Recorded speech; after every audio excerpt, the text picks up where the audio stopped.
ایران کا سعودی عرب میں امریکی فوجی اڈے پر حملہ۔ امریکی حکام کے مطابق الخرج میں واقع پرنس سلطان ایئر بیس پر حملے میں 12 امریکی فوجی زخمی ہوئے، 2 کی حالت تشویشناک بتائی جا رہی ہے۔ امریکی فوج کا کہنا ہے کہ اب تک جنگ میں 300 سے زائد امریکی اہلکار زخمی ہو چکے ہیں، جن میں سے 273 دوبارہ ڈیوٹی پر واپس آ چکے۔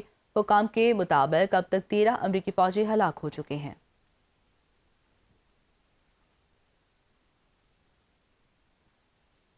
سعودی عرب نے میزائل اور ڈرون گرنے کے مقامات کی تصاویر، ویڈیوز بنانے اور شائع کرنے پر پابندی لگا دی ہے۔ سعودی وزارت داخلہ نے حملوں کے مقامات کو رپورٹ کرنے پر پابندی لگا دی ہے۔ سعودی وزارت داخلہ کا یہ کہنا ہے کہ میزائل اور ڈرون گرنے کے مقامات کی تصاویر، ویڈیوز بنانے اور شائع کرنے پر پابندی ہے۔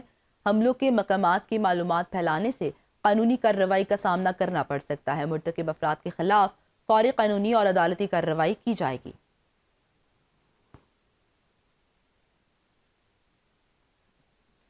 امریکہ اور اسرائیل کی تہران اور اصفہان پر شدید بمباری۔ ایرانی میڈیا کے مطابق تہران کے متعدد علاقوں میں دھماکوں کی آوازیں سنی گئی ہیں۔ رپورٹس کے مطابق شہید محلات قبرستان، دار آباد، نو بنیاد، شاد آباد، شہر یو اسٹریٹ اور کلدوز اسٹریٹ سمیت کئی علاقوں میں دھماکے ہوئے۔ اس کے علاوہ مہر آباد انٹرنیشنل ایئرپورٹ کے قریب بھی دھماکوں کی اطلاعات سامنے آئی ہیں۔ ایرانی فضائیہ نے دعویٰ کیا ہے کہ ایک امریکی F-16 طیارے کو نشانہ بنایا گیا ہے۔ اس طیارے کی سعودی عرب میں ہنگامی لینڈنگ کی اطلاعات بھی سامنے آئی ہیں، تاہم ان دعووں کی آزاد ذرائع سے تصدیق تاحال نہیں ہو سکی۔ امریکی صدر کا نیا محاذ کھولنے کا اعلان، کیوبا نشانے پر، کہا اگلی باری کیوبا کی ہے۔ ڈونلڈ ٹرمپ نے تقریب سے خطاب کرتے ہوئے کہا کہ اتحادیوں کے تحفظ کے لیے تاریخی اقدام کیے ہیں۔ ایران کی جارحیت اور نیوکلیئر بلیک میلنگ کو ختم کر کے مشرق وسطیٰ کو خطرے سے محفوظ بنایا۔ ٹرمپ نے واضح کیا کہ اگر ایران کے پاس ایٹم بم ہوتا تو مشرق وسطیٰ میں استعمال ہو چکا ہوتا۔ انہوں نے مزید کہا کہ ایران پر سخت دباؤ ڈالنے سے مذاکرات کے لیے حالات بہتر ہوئے ہیں اور آبنائے ہرمز کو کھولنا ضروری ہوگا۔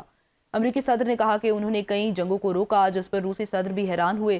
مزید بولے سعودی ولی عہد کو اب ابراہیمی معاہدے میں شامل ہونا چاہیے اور ان کی کوششوں سے ایران کو ایٹم بم بنانے سے روکا گیا۔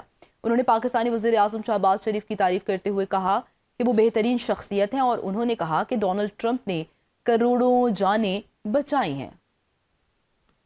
ایران نے اسرائیلی علاقوں پر کلسٹر بموں سے لیس میزائل سے حملہ کیا ہے۔ اسرائیل کے مختلف علاقوں میں سائرن بج اٹھے۔ اسرائیلی حکام کے مطابق نیگوریستان اور ڈمونا، بیر شیبا، اوراد اور اشکلون میں خطرے کے سائرن سنے گئے ہیں۔ اسرائیلی میڈیا کے مطابق تل ابیب میں ہونے والے حملے میں ایک شخص ہلاک۔ ایرانی حملے کے بعد اسرائیل میں ریسکیو اور امدادی ٹیمز فوری طور پر متاثرہ مقامات پر پہنچ گئیں اور کارروائیاں جاری ہیں۔ اسرائیلی براڈ کاسٹنگ اتھارٹی کا کہنا ہے کہ ایرانی حملے کے نتیجے میں گرنے والے راکٹ کے ٹکڑوں نے تل ابیب کے 11 مختلف مقامات کو متاثر کیا، جس سے عمارتوں، سڑکوں اور گاڑیوں کو شدید نقصان پہنچا ہے۔ حکام کے مطابق ایران کی جانب سے مزید حملوں کا خدشہ ظاہر کیا جا رہا ہے۔